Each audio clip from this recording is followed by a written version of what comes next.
تفہیم القرآن سید ابوالعلا مودودی سورہ مومن آیات 1 تا 22 حصہ اول اعوذ باللہ من الشیطان الرجیم بسم اللہ الرحمن الرحیم حامیم ہے میم تنزیل الکتاب من اللہ العزیز العلیم۔ اس کتاب کا نزول اللہ کی طرف سے ہے جو زبردست ہے، سب کچھ جاننے والا، غافر الذنب گناہ معاف کرنے والا، وقابل التوب اور توبہ قبول کرنے والا، شدید العقاب سخت سزا دینے والا، ذی الطول اور بڑا صاحب فضل ہے، لا الہ الا ہوا کوئی معبود اس کے سوا نہیں، الیہ المصیر اسی کی طرف سب کو پلٹنا ہے۔ تفسیر۔ یہ تقریر تمہید ہے جس کے ذریعے سے سامعین کو پہلے ہی سے خبردار کر دیا گیا کہ یہ کلام جو ان کے سامنے پیش کیا جا رہا ہے کسی معمولی ہستی کا کلام نہیں ہے، بلکہ اس خدا کی طرف سے نازل ہوا ہے جس کی یہ اور یہ صفات ہیں۔ پھر پے در پے اللہ تعالیٰ کی چند صفات بیان کی گئی ہیں جو آگے کے مضمون سے گہری مناسبت رکھتی ہیں۔ اول یہ کہ وہ زبردست ہے، یعنی سب پر غالب ہے، اس کا جو فیصلہ بھی کسی کے حق میں نافذ ہو کر ہی رہتا ہے، کوئی اس سے لڑ کر جیت نہیں سکتا، نہ اس کی گرفت سے بچ سکتا ہے، لہٰذا اس کے فرمان سے منہ موڑ کر اگر کوئی شخص کامیابی کی توقع رکھتا ہو اور اس کے رسول سے جھگڑا کر کے یہ امید رکھتا ہو کہ وہ اسے نیچا دکھا دے گا تو یہ اس کی اپنی حماقت ہے، ایسی توقعات کبھی پوری نہیں ہو سکتی۔ دوسری صفت یہ کہ وہ سب کچھ جاننے والا ہے، یعنی وہ قیاس و گمان کی بنا پر کوئی بات نہیں کرتا بلکہ ہر چیز کا براہ راست علم رکھتا ہے، اس لیے ماورائے حس و ادراک حقیقتوں کے متعلق جو معلومات وہ دے رہا ہے صرف وہی صحیح ہو سکتی ہیں، اور ان کو نہ ماننے کے معنی یہ ہیں کہ آدمی خواہ مخواہ جہالت کی پیروی کرے۔ اسی طرح وہ جانتا ہے کہ انسان کی فلاح کس چیز میں ہے اور کون سے اصول و قوانین اور احکام اس کی بہتری کے لیے ضروری ہیں۔ اس کی ہر تعلیم حکمت اور علم صحیح پر مبنی ہے جس میں غلطی کا امکان نہیں ہے، لہٰذا اس کی ہدایات کو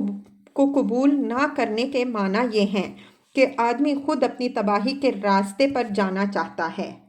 پھر انسانوں کی حرکات و سکنات میں سے کوئی چیز اس سے چھپی نہیں رہ سکتی، حتیٰ کہ وہ ان نیتوں اور ارادوں کو بھی جانتا ہے جو انسانی افعال کے اصل محرک ہوتے ہیں، اس لیے انسان کسی بہانے اس کی سزا سے بچ کر نہیں نکل سکتا۔ تیسری صفت یہ ہے کہ وہ گناہ کا معاف کرنے والا اور توبہ قبول کرنے والا ہے۔ یہ امید و ترغیب دلانے والی صفت ہے جو اس غرض سے بیان کی گئی ہے کہ جو لوگ اب تک سرکشی کرتے رہے ہیں وہ مایوس نہ ہوں، بلکہ یہ سمجھتے ہوئے اپنی روش پر نظر ثانی کریں کہ اگر اب بھی وہ اس روش سے باز آ جائیں تو اللہ کے دامن رحمت میں جگہ پا سکتے ہیں۔ اس جگہ یہ بات سمجھ لینی چاہیے کہ گناہ معاف کرنا اور توبہ قبول کرنا لازماً ایک ہی چیز کے دو عنوان نہیں ہیں، بلکہ بسا اوقات توبہ کے بغیر بھی اللہ تعالیٰ کے ہاں گناہوں کی معافی ہوتی رہتی ہے۔ مثلاً ایک شخص خطائیں بھی کرتا رہتا ہے اور نیکیاں بھی، اور اس کی نیکیاں اس کی خطاؤں کو معاف ہونے کا ذریعہ بن جاتی ہیں، خواہ اسے ان خطاؤں پر توبہ و استغفار کرنے کا موقع نہ ملا ہو بلکہ وہ انہیں بھول چکا ہو۔ اسی طرح ایک شخص پر دنیا میں جتنی بھی تکلیفیں اور مصیبتیں اور بیماریاں اور طرح طرح کے رنج و غم پہنچانے والی آفات آتی ہیں، وہ سب اس کی خطاؤں کا بدل بن جاتی ہیں۔ اسی بنا پر گناہوں کی معافی کا ذکر توبہ قبول کرنے سے الگ کیا گیا ہے، لیکن یاد رکھنا چاہیے کہ توبہ کے بغیر خطا بخشی کی یہ رعایت صرف اہل ایمان کے لیے ہے، اور اہل ایمان میں بھی صرف ان کے لیے جو سرکشی و بغاوت کے ہر جذبے سے خالی ہوں اور جن سے گناہوں کا صدور بشری کمزوری کی وجہ سے ہوا ہو، نہ کہ استکبار اور معصیت پر اصرار کی بنا پر۔ چوتھی صفت یہ کہ وہ سخت سزا دینے والا ہے۔ اس صفت کا ذکر کر کے لوگوں کو متنبہ کیا گیا ہے کہ بندگی کی راہ اختیار کرنے والوں کے لیے اللہ تعالیٰ جتنا رحیم ہے، بغاوت و سرکشی کا رویہ اختیار کرنے والوں کے لیے اتنا ہی سخت ہے۔ جب کوئی شخص یا گروہ ان تمام حدود سے گزر جاتا ہے جہاں تک وہ اس کے درگزر اور اس کی خطا بخشی کا مستحق ہو سکتا ہے، تو پھر وہ اس کی سزا کا مستحق بنتا ہے، اور اس کی سزا ایسی ہولناک ہے کہ صرف ایک احمق انسان ہی اس کو قابل برداشت سمجھ سکتا ہے۔ پانچویں صفت یہ ہے کہ صاحب فضل ہے، یعنی کشادہ دست، غنی اور فیاض۔ تمام مخلوقات پر اس کی نعمتوں اور اس کے احسانات کی ہمہ گیر بارش ہر آن ہو رہی ہے۔ بندوں کو جو کچھ بھی مل رہا ہے اسی کے فضل و کرم سے مل رہا ہے۔ ان پانچ صفات کے بعد دو حقیقتیں واشگاف طریقے سے بیان کر دی گئی ہیں۔ ایک یہ کہ معبود فی الحقیقت اس کے سوا کوئی نہیں ہے، خواہ لوگوں نے کتنے ہی دوسرے جھوٹے معبود بنا رکھے ہوں۔ دوسری یہ کہ جانا سب کو آخر کار اسی کی طرف ہے۔ کوئی دوسرا معبود لوگوں کے اعمال کا حساب لینے والا اور ان کی جزا و سزا کا فیصلہ کرنے والا نہیں ہے، لہٰذا اس کو چھوڑ کر اگر کوئی دوسروں کو معبود بنائے گا تو اپنی اس حماقت کا خمیازہ خود بھگتے گا۔ ما یجادل فی آیات اللہ، اللہ کی آیت میں جھگڑا نہیں کرتے۔ تفسیر۔ جھگڑا کرنے سے مراد کج بحثیاں ہیں، مین میخ نکالنا، الٹے سیدھے اعتراضات جڑنا، سیاق و سباق سے الگ کر کے کوئی ایک لفظ یا فقرہ لے اڑنا اور اس سے طرح طرح کے نکتے پیدا کر کے شبہات و الزامات کی عمارتیں کھڑی کرنا، کلام کے اصل مدعا کو نظر انداز کر کے اس کو غلط معنی پہنانا تاکہ آدمی نہ خود بات کو سمجھے نہ دوسروں کو سمجھنے دے۔ یہ طرز اختلاف لازماً صرف وہی لوگ اختیار کرتے ہیں جن کا اختلاف بدنیتی پر مبنی ہوتا ہے۔ نیک نیت مخالف اگر بحث کرتا بھی ہے تو تحقیق کی غرض سے کرتا ہے اور اصل مسئلے زیر بحث پر گفتگو کر کے یہ اطمینان کرنا چاہتا ہے کہ ان مسائل میں اس کا نقطۂ نظر درست ہے یا فریق کے مخالف کا۔ اس قسم کی بحث حق معلوم کرنے کے لیے ہوتی ہے، نہ کہ کسی کو نیچا دکھانے کے لیے۔ بخلاف اس کے بدنیت مخالف کا اصل مقصد سمجھنا اور سمجھانا نہیں ہوتا، بلکہ وہ فریق ثانی کو زک دینا اور زج کرنا چاہتا ہے، اور بحث کے میدان میں اس لیے اترتا ہے کہ دوسرے کی بات کسی طرح چلنے نہیں دینی۔ اس وجہ سے وہ کبھی اصل مسائل کا سامنا نہیں کرتا بلکہ ہمیشہ اطراف ہی میں چھاپے مارتا رہتا ہے۔ اِلَّا الَّذِينَ كَفَرُوا، مگر وہ لوگ جنہوں نے کفر کیا۔ تفسیر۔ کفر کا لفظ یہاں دو معنوں میں استعمال ہوا ہے، ایک کفران نعمت، دوسرے انکار حق۔ پہلا معنی کے لحاظ سے اس فقرے کا مطلب یہ ہے کہ اللہ کی آیات کے مقابلے میں یہ طرز عمل وہ لوگ اختیار کرتے ہیں جو اس کے احسانات کو بھول گئے ہیں اور جنہیں یہ احساس نہیں رہا ہے کہ اسی کی نعمتیں ہیں جن کے بل پر وہ پل رہے ہیں۔ دوسرے معنی کے لحاظ سے مطلب یہ ہے کہ یہ طرز عمل صرف وہی لوگ اختیار کرتے ہیں جنہوں نے حق سے منہ موڑ لیا ہے اور اسے نہ ماننے کا فیصلہ کر لیا ہے۔ سیاق و سباق کو نگاہ میں رکھنے سے یہ بات بالکل واضح ہو جاتی ہے کہ یہاں کفر کرنے والے سے مراد ہر وہ شخص نہیں ہے جو مسلمان نہ ہو، اس لیے کہ جو غیر مسلم اسلام کو سمجھنے کی غرض سے نیک نیتی کے ساتھ بحث کرے اور تحقیق کی غرض سے وہ باتیں سمجھنے کی کوشش کرے جن کے سمجھنے میں اسے زحمت پیش آ رہی ہو، اگرچہ اسلام قبول کرنے سے پہلے تک اصطلاحاً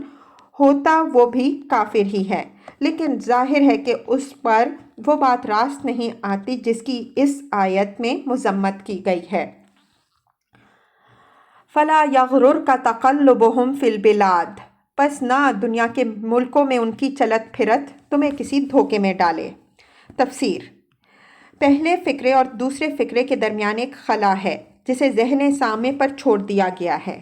فہوائے کلام سے یہ بات خود بخود مترشح ہوتی ہے کہ اللہ عز و جل کی آیات کے مقابلے میں جو لوگ جھگڑالو پن کا طرز عمل اختیار کرتے ہیں وہ سزا سے کبھی بچ نہیں سکتے۔ لا محالہ ایک نہ ایک روز ان کی شامت آنی ہے۔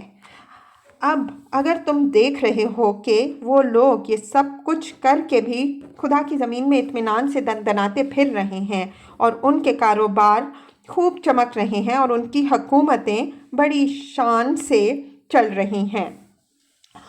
اور وہ خوب دادے عیش دے رہے ہیں، تو اس دھوکے میں نہ پڑ جاؤ کہ وہ خدا کی پکڑ سے بچ نکلے ہیں یا خدا کی آیات سے جنگ کوئی کھیل ہے جسے تفریح کے طور پر کھیلا جا سکتا ہے اور اس کا کوئی برا نتیجہ اس کھیل کے کھلاڑیوں کو کبھی نہ دیکھنا پڑے گا۔ یہ تو دراصل ایک مہلت ہے جو خدا کی طرف سے ان کو مل رہی ہے۔ اس مہلت سے غلط فائدہ اٹھا کر جو لوگ جس قدر زیادہ شرارتیں کرتے ہیں ان کی کشتی اسی قدر زیادہ بھر کر ڈوبتی ہے۔ کذبت قبلہم قوم نوح، ان سے پہلے نوح علیہ السلام کی قوم بھی جھٹلا چکی ہے۔ والاحزاب من بعدہم، اور اس کے بعد بہت سے دوسرے جتھوں نے بھی یہ کام کیا ہے۔ وہمت کل امۃ برسولہم، ہر قوم اپنے رسول پر جھپٹتی، لیأخذوہ، تاکہ اسے گرفتار کرے، وجادلوا بالباطل لیدحضوا بہ الحق، ان سے سب نے باطل کے ہتھیاروں سے حق کو نیچا دکھانے کی کوشش کی۔ فَأَخَذْتُهُمْ فَكَيْفَ كَانَ عِقَابِ، مگر آخر کار میں نے ان کو پکڑ لیا، پھر دیکھ لو کہ میری سزا کیسی سخت تھی۔ وَكَذَلِكَ حَقَّتْ كَلِمَةُ رَبِّكَ عَلَى الَّذِينَ كَفَرُوا، اسی طرح تیرے رب کا فیصلہ بھی ان سب لوگوں پر چسپاں ہو چکا ہے جو کفر کے مرتکب ہوئے ہیں۔ انہم اصحاب النار، کہ وہ واصل بجہنم ہونے والے ہیں۔ تفسیر: یعنی دنیا میں جو عذاب ان پر آیا وہ ان کی آخری سزا نہ تھی، بلکہ اللہ نے یہ فیصلہ بھی ان کے حق میں کر دیا ہے کہ ان کو واصل بے جہنم ہونا ہے۔ ایک دوسرا مطلب اس آیت کا یہ بھی ہو سکتا ہے کہ جس طرح پچھلی قوموں کی شامت آ چکی ہے، اسی طرح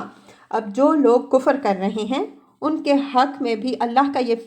فیصلہ طے شدہ ہے کہ وہ واصل بے جہنم ہونے والے ہیں۔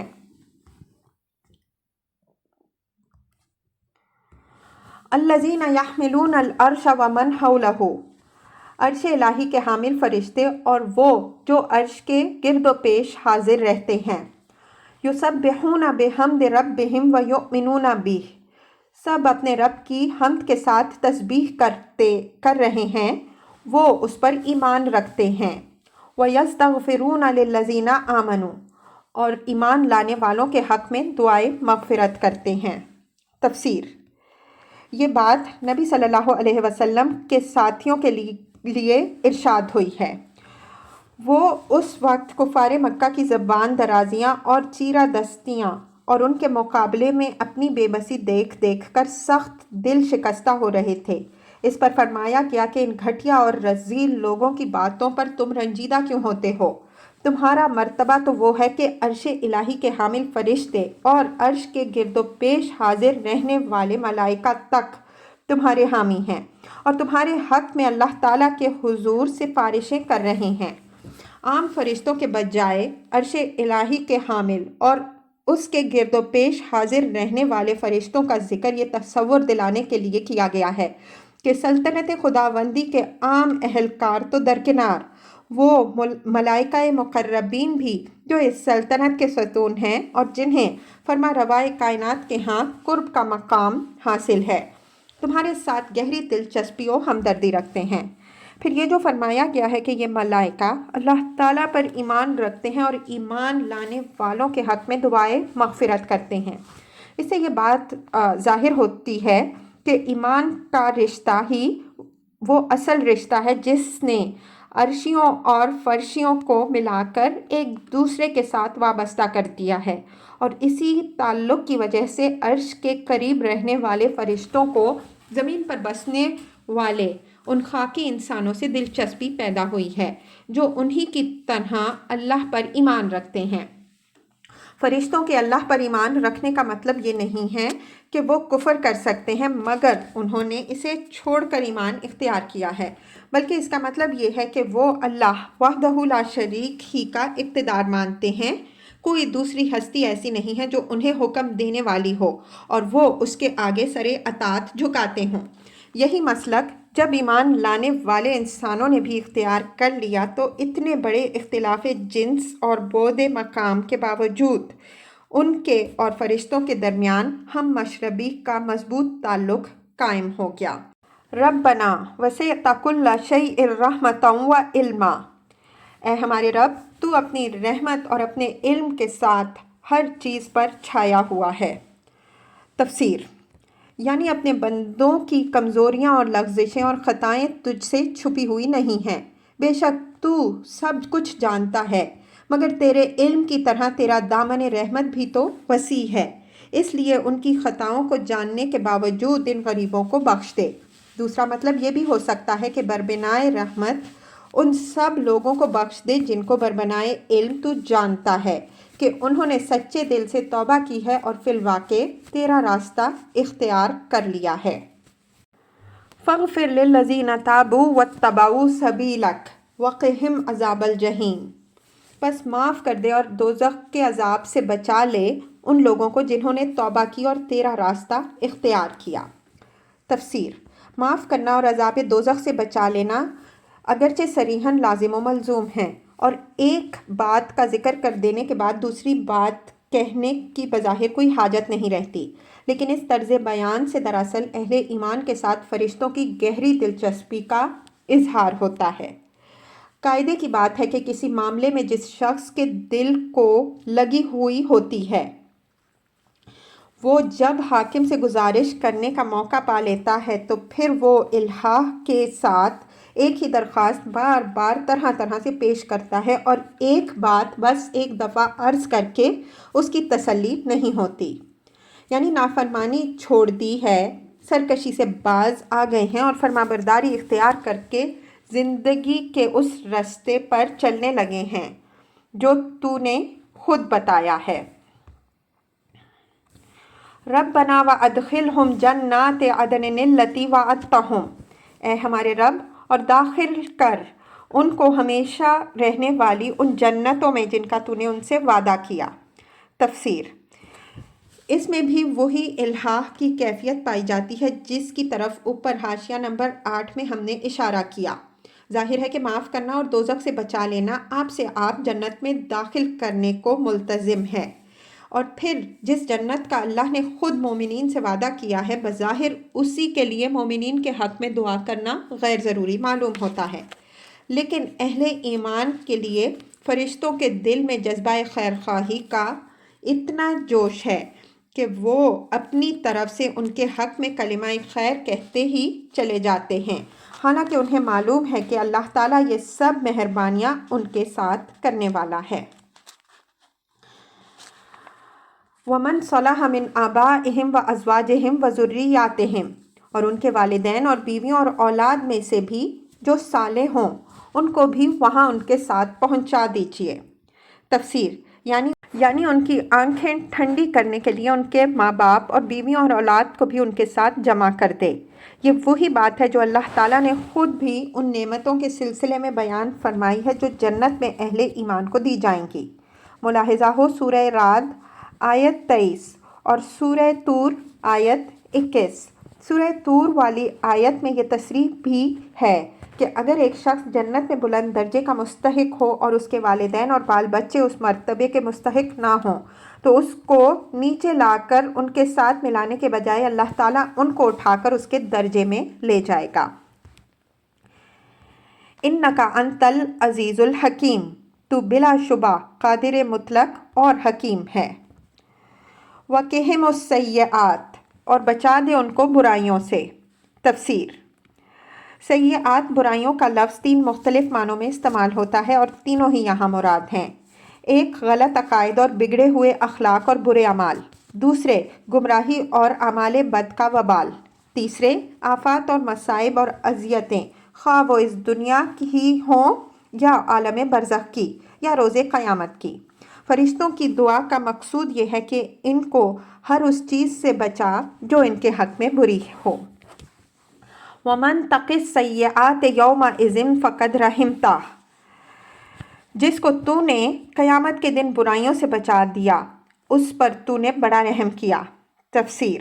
روز قیامت کی برائیوں سے مراد میدان حشر کا ہول، سائے اور ہر قسم کی آسائشوں سے محرومی، محاسبے کی سختی، تمام خلائق کے سامنے زندگی کے راز فاش ہونے کی رسوائی، اور دوسری وہ تمام ذلتیں اور سختیاں ہیں جن سے وہاں مجرمین کو سابقہ پیش آنے والا ہے۔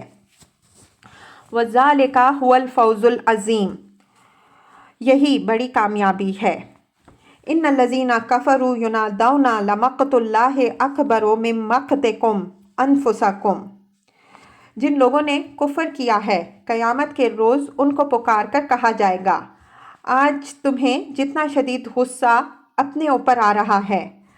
اللہ تم پر اس سے زیادہ غضبناک تھا۔ اذ تدعون الی الایمان فتکفرون، اس وقت جب تمہیں ایمان کی طرف بلایا جاتا تھا اور تم کفر کرتے تھے۔ تفسیر: یعنی کفار جب قیامت کے روز دیکھیں گے کہ انہوں نے دنیا میں شرک و دہریت، انکار آخرت اور رسولوں کی مخالفت پر اپنے پورے کارنامہ حیات کی بنیاد رکھ کر کتنی بڑی حماقت کی ہے، اور اس حماقت کی بدولت اب وہ کس انجام بد سے دوچار ہوئے ہیں، تو وہ اپنی انگلیاں چبائیں گے اور جھنجھلا جھنجھلا کر اپنے آپ کو خود کوسنے لگیں گے۔ اس وقت فرشتے ان کو پکار کر کہیں گے کہ آج تو تمہیں اپنے اوپر بڑا غصہ آ رہا ہے، مگر کل جب تمہیں اس انجام سے بچانے کے لیے اللہ تعالیٰ کے انبیاء اور دوسرے نیک لوگ راہ راست کی طرف دعوت دیتے تھے اور تم ان کی دعوت کو ٹھکراتے تھے، اس وقت اللہ تعالیٰ کا غضب اس سے زیادہ تم پر بھڑکتا تھا۔